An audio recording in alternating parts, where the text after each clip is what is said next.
Hello again. I got a question for Barack Hussein Obama. For you folks that sort of have been keeping pace of what's been going on, Obama was pushing to have women in combat roles. And they now are in combat roles.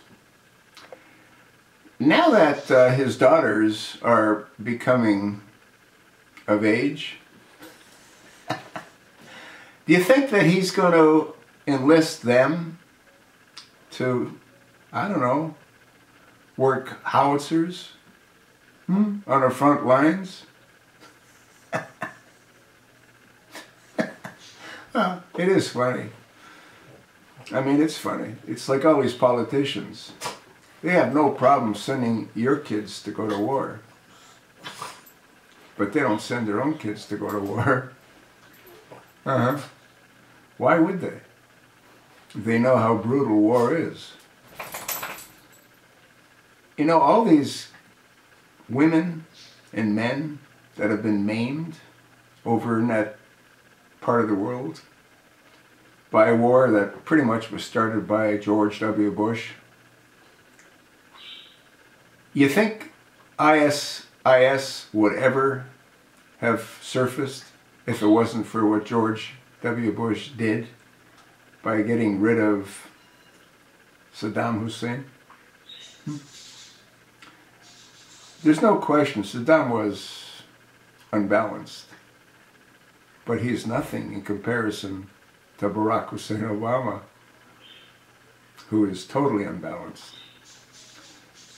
If Saddam Hussein would not have been taken out by George W. Bush, none of this Middle East crap would be going on.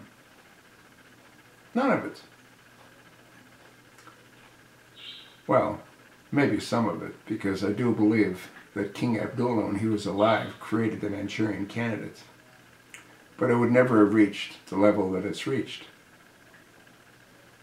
ISIS would never have appeared. That's sort of what I think.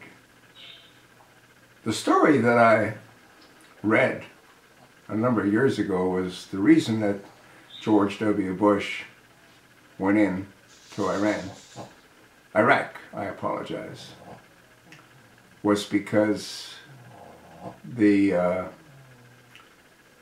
folks that ran Iran, namely Saddam Hussein, took out a contract on George W. Bush's father because of the first war, Desert Storm. The whole thing is totally nuts. I sort of told you what I think. You think that Obama would allow his two adopted, no, not even adopted, there's no adoption papers. You think Obama would allow those two girls that he pretends to be are his daughters? You think he'd allow them to go on the front lines of any combat unit? He has no problem sending your daughter there or your son there. It's totally insane, folks. I don't see it getting any better. Do you?